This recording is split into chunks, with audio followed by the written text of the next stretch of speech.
10 exercise 4.3 YouTube channel है video वाला। इसके पहले वीडियो अपलोड हो चुका है। क्वेश्चन उदाहरण 13 4.3 का ये क्वेश्चन है। 4.3 का उदाहरण 14। इसमें ये बता रहा है कि पहले द्विघात समीकरण के रूप में लाकर इसका मूल ज्ञात कीजिए और ये बताना है कि अस्तित्व में है कि नहीं है।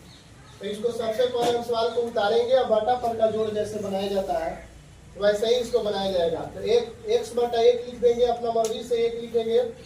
एक्स में एक्स से जब गुना करेंगे तो हो जाएगा एक्स स्क्वायर। एक में एक से गुना करेंगे तो एक, और नीचे एक में एक्स से गुना करेंगे तो एक्स बराबर हो जाएगा 3। और ये एक्स बराबर इक्वल टू नॉट 0 दे रहा है, यहाँ पर 0 के बराबर नहीं है, यानी 0 को छोड़कर एक्स का और ही कुछ मान आएगा यहाँ पे।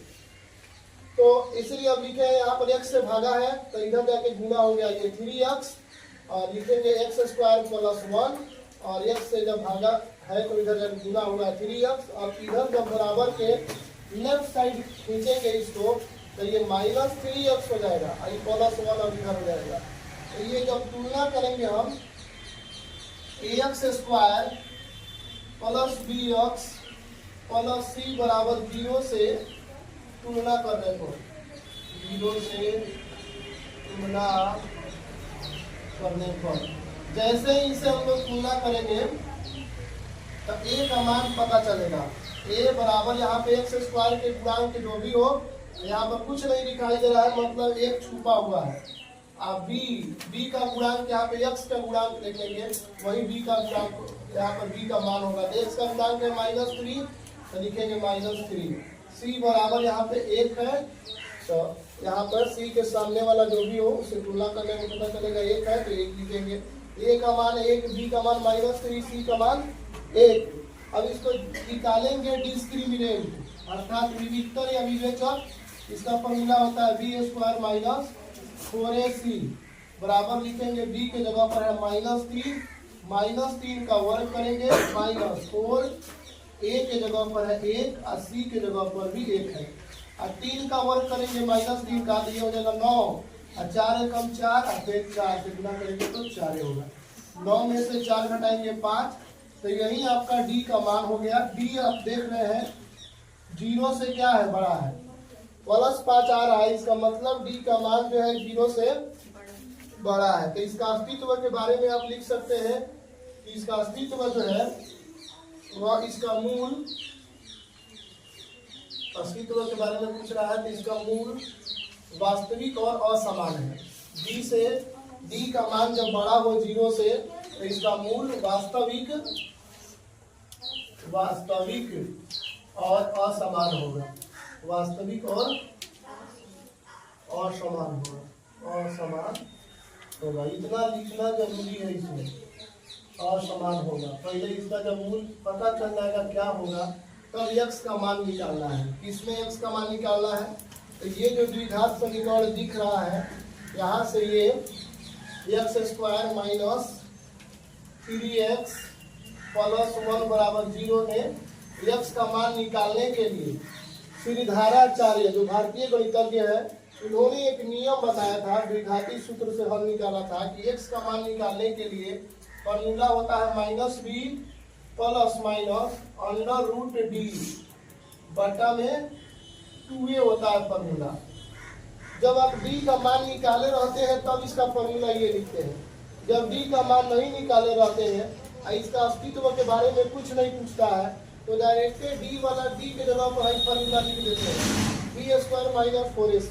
तो फाइनल फॉर्मूला होता है -b plus minus √b square minus 4ac बटा में लिखते हैं तो ये। लेकिन अगर d का मान निकला हुआ है तो ये वाला फॉर्मूला लिखेंगे ताकि बहुत आसानी से इस तरह से निकल जाता है। x बराबर हो जाएगा b का मान यहाँ पर निकाले हैं लोग, b बराबर है -3 तो लिखेंगे माइनस, ये फॉर्मूला वाला है, और एक मान माइनस जो मान दिया है इसका -3 है बराबर लिखेंगे प्लस माइनस, और d का मान आया है 5 तो 5 लिखेंगे बटा में 2a है तो 2 a से 1 में गुना हो जाएगा, a से इस तरह से 2 से a में गुना है तो a का मान रखे हैं 1 से 2 में गुना हो जाएगा। यही x का मान होगा कितना -- -+3 और प्लस माइनस अंडर रूट 5 और बटा में कितना लिखेंगे 2 एकम 2। यही x का मान आंसर होगा। एक बार प्लस वाला के साथ लिखेंगे 3 प्लस रूट 5, 3 प्लस रूट 5 बटा 2 और एक बार हो जाएगा 3 माइनस रूट 5 बटा में 2।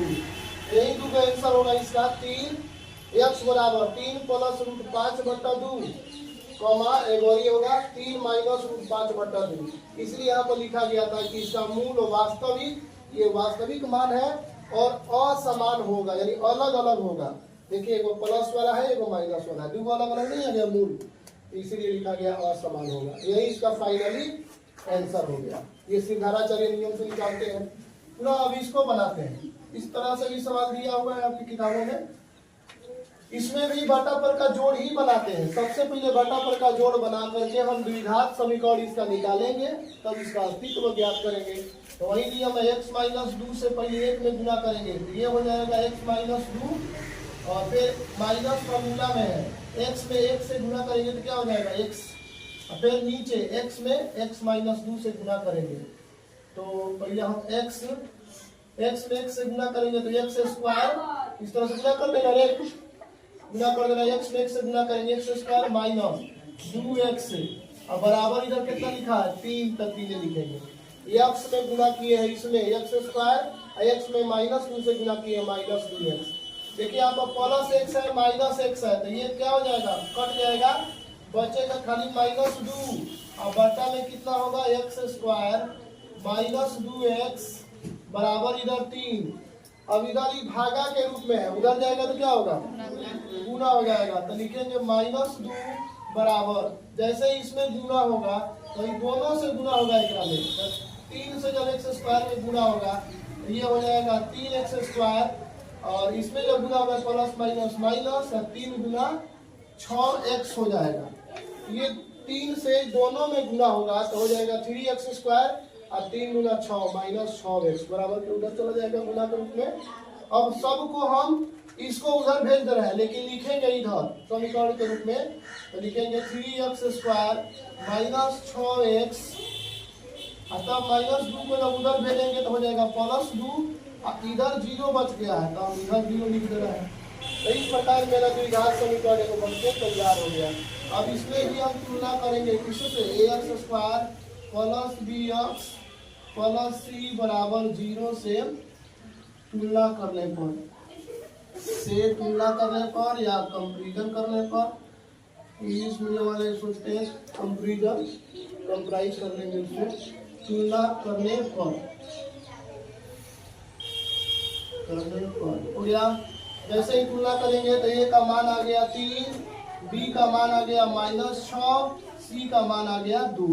अब d का मान निकालने के लिए फॉर्मूला होता है b स्क्वायर माइनस 4ac, तो इसीलिए जब फॉर्मूला है तो फॉर्मूला को हम डबा में बंद कर लेते हैं ताकि ये पता चले कि कौन सा फॉर्मूला हम लगाएं। यहाँ भी डबा में बंद कर दिए, ये फॉर्मूला है x का, ये भी फॉर्मूला है निकालने का सिद्धाराचार्य का। तो फॉर्मूला को डबा में बंद करते जाएंगे ताकि हाईलाइट रहेगा कौन सा फॉर्मूला लगा है।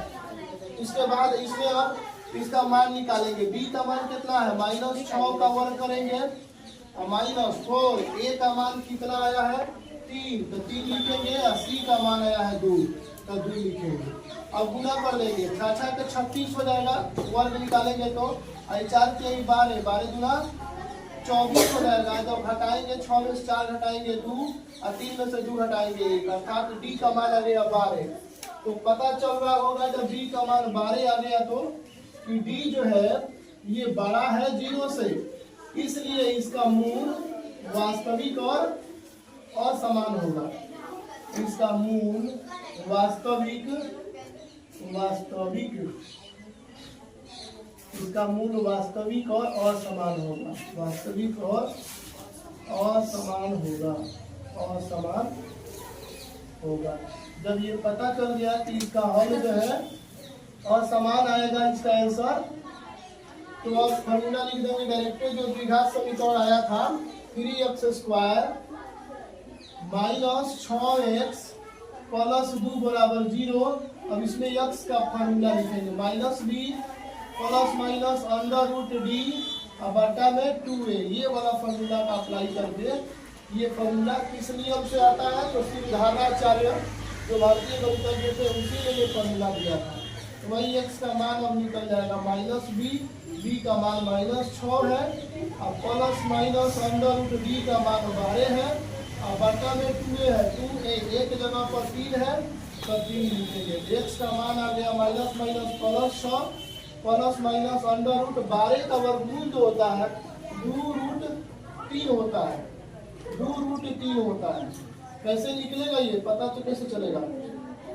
12 का वर्गमूल आप ऐसे निकालिएगा, 2 गुणे 3 लिख कर जो जोड़ा मिलता है बाहर निकल जाता है, जो नहीं मिलता है उसको अंदर रख देते हैं। तो इसीलिए 3 अंदर रह जाएगा, 2 बाहर निकल जाएगा। ये वर्गमूल निकल गया है 12 का, 2√3। और नीचे कितना लिखेंगे? 2×3 6।